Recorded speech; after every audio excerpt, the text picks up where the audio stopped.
The shocking story of how my parents gave my inheritance to my sister. Reddit family drama. Welcome to Silent Wars. In today's Reddit family story, we dive into a heart-wrenching journey of a man who has spent his life in the shadows of his golden child sister. Constantly overshadowed and dismissed, he faces a challenge when his family tries to take away what is rightfully his inheritance. What will happen when he finally decides to stand up for himself? Stay tuned to find out. If you enjoy this story, make sure to hit the like button and subscribe to Silent Wars for more gripping content like this. Growing up in a family that consistently favored my younger sister, Amy, I've come to realize just how much it shaped my life. From an early age, it was clear that my parents' attention, love, and support were focused almost entirely on her. I remember vividly how my birthday celebrations were a stark contrast to Amy's. While she had elaborate parties with professional face painters, bouncy castles, and petting zoos, I was lucky to get a store-bought cake and a simple family dinner. This trend of favoritism only deepened as we got older, leaving me with a sense of being overlooked and undervalued. Academically, I worked tirelessly to earn top grades, joined extracurricular activities, and was recognized for my achievements. But it never seemed to matter. I participated in the math club, earned straight A's, and even won a regional science fair. Yet my parents barely acknowledged it. In contrast, Amy, who had much lower academic standards, was praised constantly. When she scored a B+ in a subject she struggled with, my parents threw her a celebratory dinner and bought her a new phone as encouragement. Meanwhile, my successes went unnoticed, and I began to feel as though my achievements were meaningless in the eyes of my family. The most striking example of their bias came when it was time for college. I received scholarships to some of the best schools, and while my accomplishments were worthy of recognition, my parents remained unimpressed. When I shared the news of my acceptance to a prestigious university, their reaction was lukewarm at best. They were more concerned with Amy's upcoming dance performance and didn't even bother to bring me to the airport when I left for Harvard. Amy, on the other hand, didn't even attend college but was given a car as a graduation gift, something I never received despite my hard work. By the time I was in my mid-20s, I had managed to earn a degree, land a solid job in finance, and even buy my own home. Yet, despite all of this, my parents continued to show more support and attention to Amy, who had opted for a part-time job and continued to live at home. The emotional toll of years of neglect and favoritism had taken its toll on me, and I struggled with anxiety and depression throughout my early adulthood. The turning point came when my grandfather passed away, leaving behind a sizable inheritance. My parents were furious when they found out I was to receive the same share as Amy, and they attempted to convince me to give my portion to her, claiming she needed it more. This was the final straw. I had spent my life accommodating their expectations and always putting Amy's needs first, but this time, I stood up for myself. With the help of my grandmother, I fought back and ensured that the will was honored as my grandfather had intended. The aftermath was tumultuous. My parents tried to guilt-trip me, accusing me of being selfish and ruining the family. They even threatened to cut me out of their will entirely. Despite the pressure and emotional manipulation, I stood firm in my decision.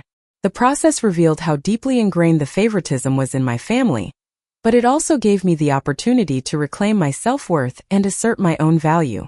Today, I'm still navigating the fallout, but I've come to understand the importance of setting boundaries and prioritizing my own needs. My relationship with Amy has improved, and she even apologized for not standing up for me sooner. My parents, while still struggling with the shift, are slowly starting to recognize the damage their favoritism caused. This journey has been painful, but it has also been liberating. I've learned that family should be built on mutual respect and equality, not one-sided sacrifices. This experience has not only shaped my current life, but also influenced the future I'm now building for myself. Growing up in a family where favoritism was not only present but deeply embedded, I always found myself in the shadow of my younger sister, Amy. This ongoing favoritism began in our childhood and persisted throughout our lives, shaping much of my early emotional development. I vividly remember the stark contrast between our birthdays. Amy's birthdays were grand affairs with professional face painters, bouncy castles, and even petting zoos, while I had a simple store-bought cake and a quiet family dinner. This wasn't just a one-time event. It was a pattern that continued for years, marking a clear divide in how my parents treated us. As we grew older, the disparities only became more pronounced. Amy was always showered with the latest toys, the newest clothes, and the lion's share of attention. I distinctly recall saving up my allowance for months just to buy myself a new bike. When Amy saw mine, she threw a tantrum, and instead of teaching her about waiting and saving, my parents went out and bought her an even nicer bike than mine. I remember feeling utterly invisible. It was as if everything I did, whether academic achievements, extracurricular accomplishments, or personal milestones, was unworthy of their attention. For instance, despite receiving straight A's, being involved in school clubs, and winning a regional science fair, my parents barely acknowledged any of my successes. Instead, when Amy scored a B+ on a test, they celebrated her achievements with dinners and new gifts. In high school, I was actively involved in extracurricular activities, worked hard to maintain my 4.0 GPA, and was selected for prestigious programs. Yet when I shared the news that I had been accepted into a renowned summer program at Harvard, my parents barely reacted. They were too focused on Amy's dance performance, and I ended up arranging my own transportation to the airport. This neglect continued into college, where I worked 2 part-time jobs to support myself while Amy, who had barely passed high school, chose not to pursue higher education. In contrast, they paid for her car as a graduation gift, a gesture I never received. As I moved into my mid-20s, I had a well-paying job in finance, bought my own house, and was finally starting to feel proud of my accomplishments. But even then, my parents continued to show overwhelming support for Amy, who had chosen a part-time job and still lived at home. Over time, I became overwhelmed by the weight of their favoritism, leading to anxiety and depression that I struggled with for years. The most significant turning point came when my grandfather passed away and left a sizable inheritance. To my surprise, my parents attempted to convince me to give up my share of the inheritance, arguing that Amy needed the money more. This was the final straw. For the first time in my life, I stood up for myself. With the help of my grandmother, I challenged my parents' actions, citing the will's clear instructions. After some tense negotiations, my inheritance was secured, and the will was honored as my grandfather had intended.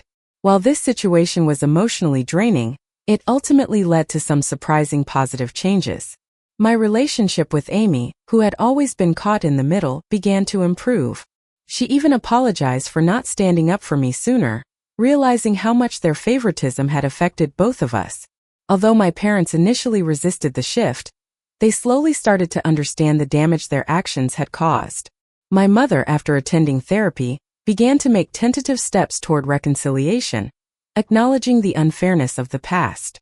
My father, however, remained entrenched in his views, and our relationship remained strained. Despite the ongoing challenges with my parents, I now feel a sense of freedom that I've never experienced before.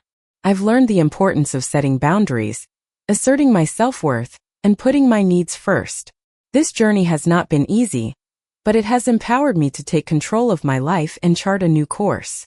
My experience has also inspired me to consider helping others who have experienced similar family dynamics. I'm even thinking about returning to school to specialize in family therapy, helping individuals who have struggled with emotional neglect and favoritism.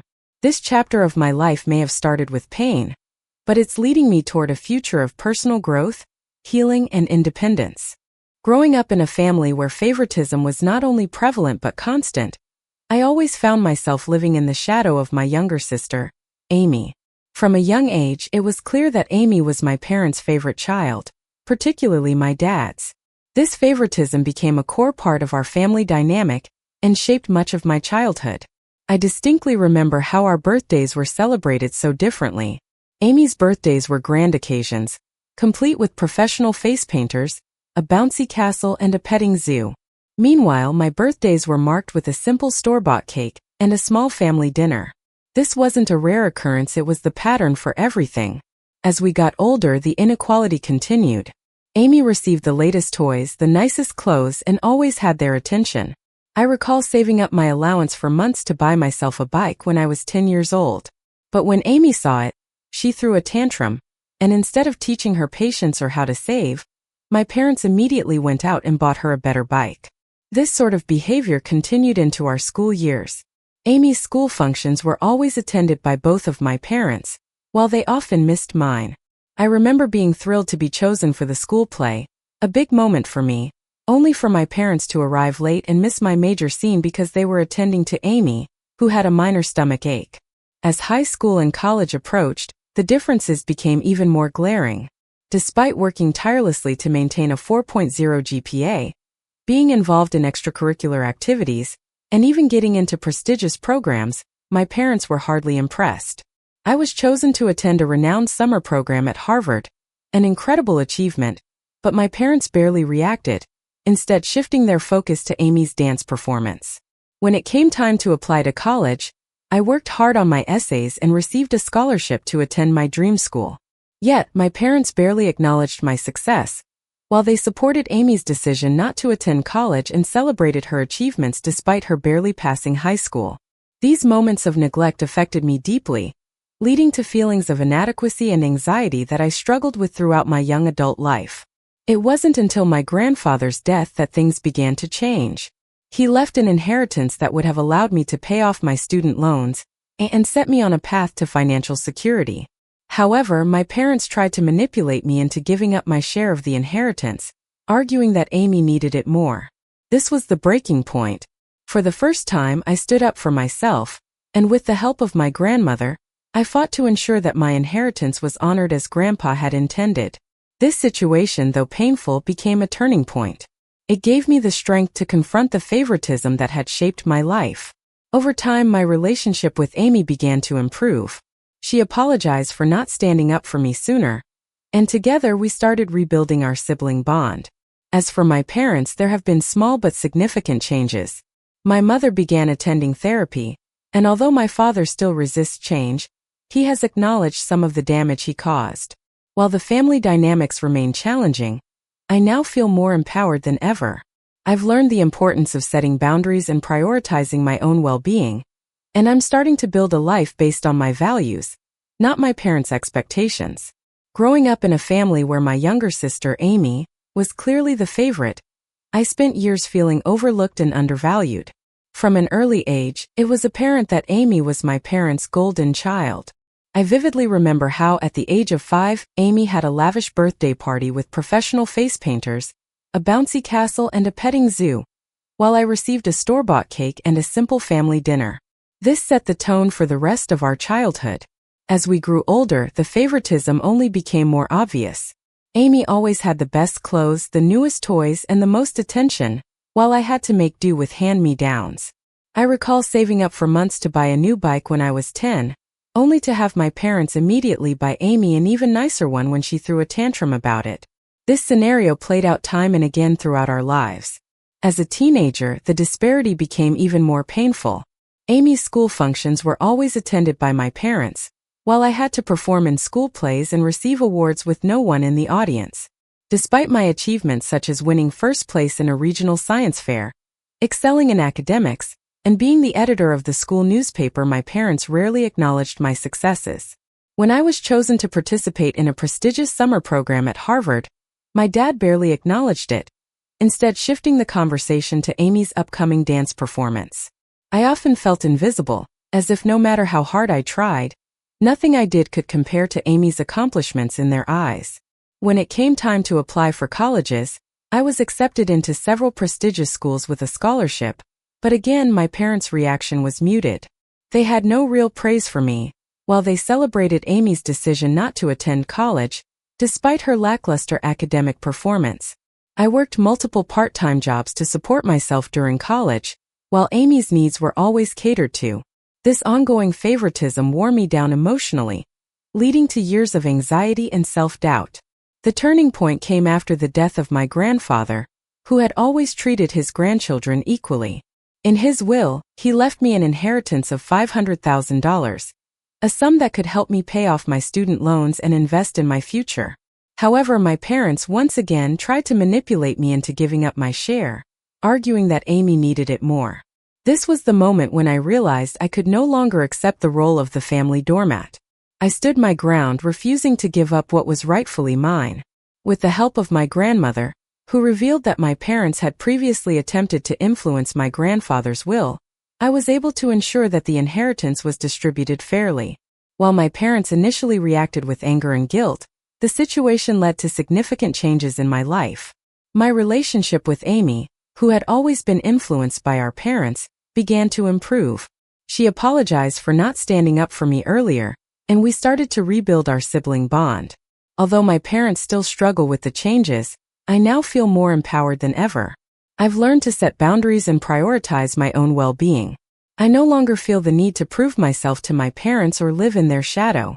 The inheritance allowed me to begin building the life I had always dreamed of, and I now feel free to pursue my passions without the weight of family expectations holding me back.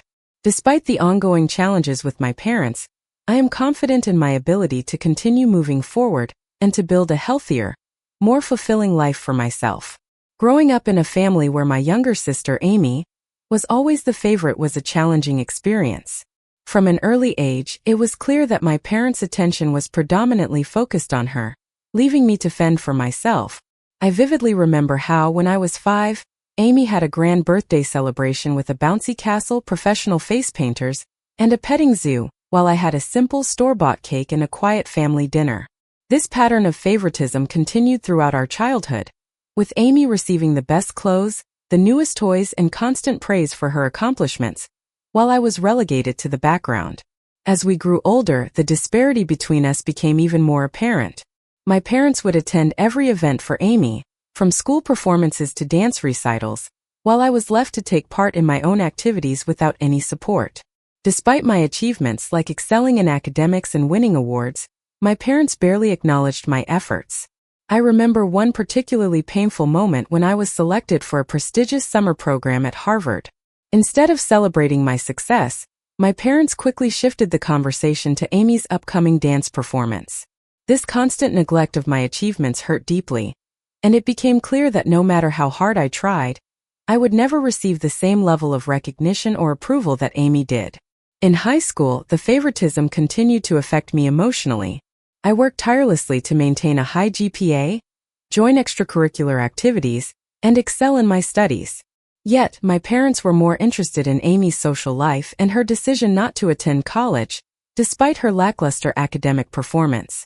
I had to work multiple part-time jobs to support myself during college, while Amy's financial needs were always taken care of. This persistent favoritism contributed to my feelings of anxiety and self-doubt, and I began to question my worth in the eyes of my family. The situation reached a breaking point when my grandfather passed away and left me a significant inheritance of $500,000. My parents, however, tried to convince me to give up my share, arguing that Amy needed it more. This was the final straw. I realized I could no longer allow my parents to manipulate me and disregard my needs. With the help of my grandmother, I fought for my rightful share and ensured that my grandfather's will was honored. This experience was a turning point for me. Although my parents initially reacted with anger and guilt, I stood my ground and refused to give in to their demands. Over time, my relationship with Amy began to improve. She apologized for not standing up for me, and we started to rebuild our sibling bond. I also began to take control of my own life, setting boundaries with my parents and focusing on my own goals and well-being. The inheritance allowed me to invest in my future and gain financial freedom, giving me the opportunity to pursue my passions without the burden of family expectations. Though my relationship with my parents remains strained, I am proud of the progress I've made. I've learned to prioritize myself and my own happiness, and I no longer feel the need to prove my worth to anyone.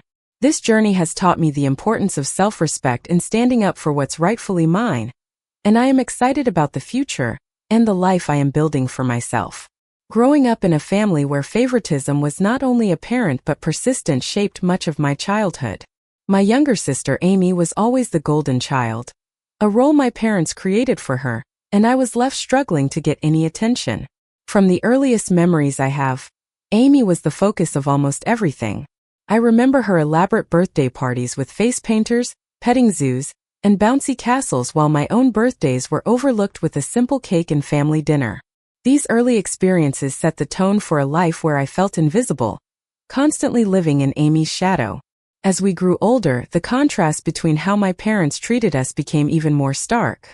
Amy received everything: new clothes, the latest toys, praise for every small accomplishment, while my achievements went unnoticed. I recall saving for months to buy myself a new bike when I was 10 years old, only for my parents to buy Amy an even nicer one after she threw a tantrum about hers. She always got the newest toys while I was left with hand-me-downs. This lack of recognition for my hard work continued into high school, where I maintained a 4.0 GPA, led multiple school clubs, and earned a spot in a prestigious summer program at Harvard. Yet, when I shared the news with my parents, their response was minimal, as they quickly shifted the focus to Amy's dance recital instead. The emotional toll of this favoritism was immense. Despite my best efforts to prove my worth, I was constantly overlooked and dismissed in favor of Amy, who received all the attention and support. This pattern continued into college, where I worked 2 part-time jobs to support myself while Amy, despite her lack of interest in education, was given a car by our parents as a graduation gift. This blatant disregard for my hard work and sacrifices made me feel like I could never measure up to their expectations, leaving me with a sense of worthlessness. The situation took a sharp turn when my grandfather passed away and left a sizable inheritance. My portion of the inheritance was substantial, around $500,000, which would help me pay off my student loans and give me the financial freedom to pursue my dreams. However, when the will was read, my parents were clearly upset. They tried to convince me to give up my share, claiming that Amy needed it more, as she was struggling financially. I was taken aback, realizing that they still saw me as the one who should sacrifice for Amy. After much thought, I stood my ground and refused to give up what was rightfully mine. With the help of my grandmother, I fought for my inheritance and made sure that my grandfather's wishes were honored. The legal battle was difficult, but it was also a turning point for me. I realized that for the first time in my life, I didn't have to live for my parents' approval. I could prioritize myself and my own future. While my parents were angry and guilt-tripped me, I refused to back down. The experience ultimately allowed me to gain the financial independence I needed to focus on my career and personal growth. This experience also helped me rebuild my relationship with Amy. She apologized for not supporting me earlier, and we started to reconnect as adults, free from our parents' influence. Though my relationship with my parents remains strained, I've learned the importance of setting boundaries and standing up for myself. I'm now focused on my career, my mental health, and my future, and for the first time in years, I feel empowered and in control of my life. Growing up in a family where favoritism was not only apparent, but constantly reinforced left a significant impact on me. My younger sister, Amy, has always been the golden child in our family. From a young age, my parents showered her with attention, gifts, and praise, while I was left to fend for myself, constantly feeling overlooked and undervalued. The discrepancy in treatment started early, with Amy receiving extravagant birthday parties complete with petting zoos, face painters, and a bouncy castle. In contrast, I had a simple birthday with a store-bought cake and a quiet family dinner. As we grew older, the difference in how we were treated became even more obvious. Amy was always given the newest toys, the latest clothes, and constant validation from our parents. On the other hand, I had to save my allowance for months just to afford something I needed, like a new bike. Even when I worked hard and achieved things in school like being on the debate team, scoring high in science fairs, and earning straight A's, my parents were hardly ever present to celebrate those accomplishments. Their focus was always on Amy, who, despite her lack of effort, received praise for even the smallest of successes. The turning point came during high school, when I was accepted into a prestigious summer program at Harvard. It was a major accomplishment for me, but my parents' reaction was shockingly indifferent. They didn't seem to care, as they quickly turned the conversation back to Amy's upcoming dance recital. This constant lack of recognition and emotional neglect became increasingly difficult for me to handle. Despite doing everything right, it felt like my achievements were always overshadowed by Amy's needs and failures. The disparity in how we were treated continued into college. While I worked 2 part-time jobs to fund my education and make ends meet, Amy, who had no interest in school, was given a car by our parents as a graduation gift. I was expected to be self-sufficient while Amy was indulged, and I felt frustrated by the lack of support or validation for all of my hard work. This emotional strain led to deep anxiety and feelings of inadequacy, which I struggled with well into my early 20s. Things took a dramatic turn when my grandfather passed away and left a significant inheritance. My portion was $500,000, a life-changing amount of money that would allow me to pay off my student loans, invest in my future, and potentially start my own business. However, when the will was read, my parents were upset that I received an equal share of the inheritance. They argued that Amy needed the money more, since she was still living with them and working a part-time job. They tried to guilt-trip me into giving up my share, claiming that I was being selfish and unappreciative. This was the breaking point. I realized that after all these years of being treated as second best, I finally had the chance to stand up for myself. With the help of my grandmother, I challenged my parents' actions and fought to ensure that my grandfather's wishes were honored. Despite my parents' attempts to manipulate me, I refused to back down. I kept the inheritance, and it allowed me to take control of my financial future. The fallout was significant, but it was also a turning point in my life. Although the relationship with my parents has remained strained, I finally understood that I had the right to prioritize my own happiness and well-being. I started focusing on my career, my mental health, and my personal goals. I also began to reconnect with Amy, who eventually apologized for not standing up for me sooner. While the relationship with my parents remains difficult, I've learned how to set boundaries and advocate for myself. This experience taught me that my worth is not determined by how my family treated me, but by the person I am becoming. Growing up in a family with a clear favoritism towards my younger sister, Amy, has shaped my life in ways I never fully understood until much later. From a young age, it was clear that Amy was the golden child in our family. Our parents, especially our dad, always showered her with praise, gifts, and attention, while I was left to fend for myself, constantly feeling overlooked. The inequality began when we were children. For example, when I was 5, my sister's birthday celebration was a grand affair with a petting zoo and face painters, while my own birthday was barely acknowledged with a simple family dinner and a store-bought cake. As we grew older, the differences became more apparent. Amy always got the newest toys, the best clothes, and most of the attention. I remember saving up for months to buy a new bike when I was 10, only to have Amy throw a fit when she saw mine, leading our parents to buy her an even better one. At school, the favoritism continued.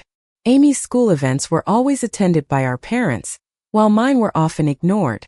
I worked hard to earn straight A's, joined extracurriculars like the debate team, and even won first place in a regional science fair, but none of it seemed to matter.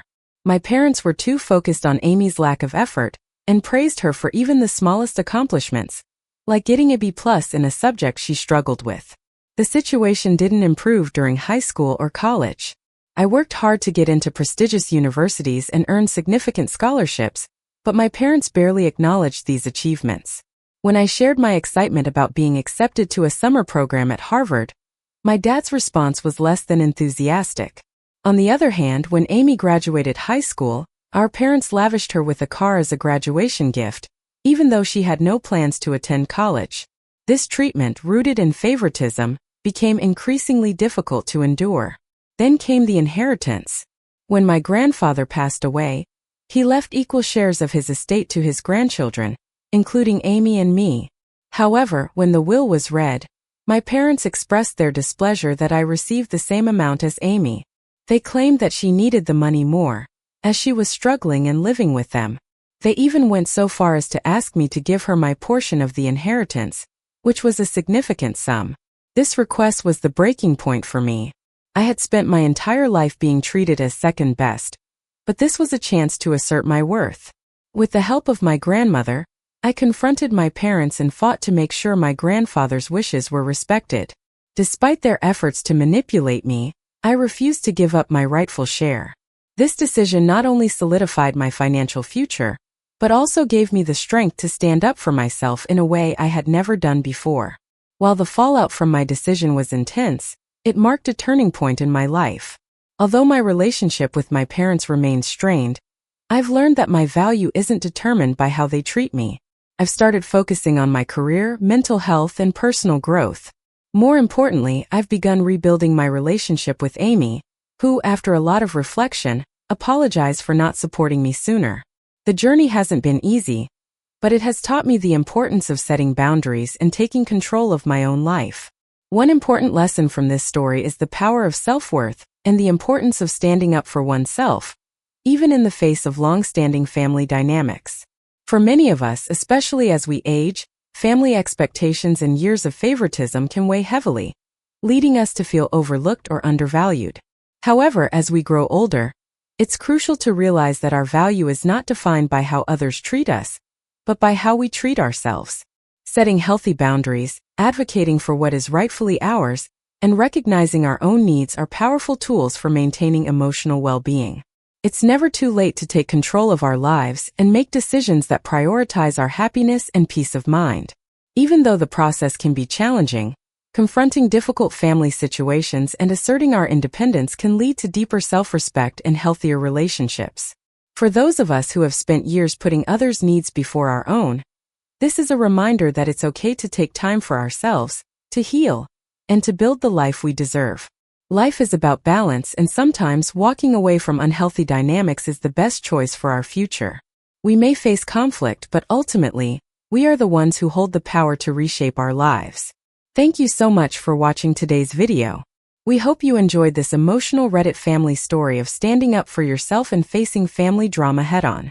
Don't forget to hit the like button if you like this video, and subscribe to Silent Wars so you don't miss out on our future stories. We appreciate your support, and we look forward to bringing you more content soon.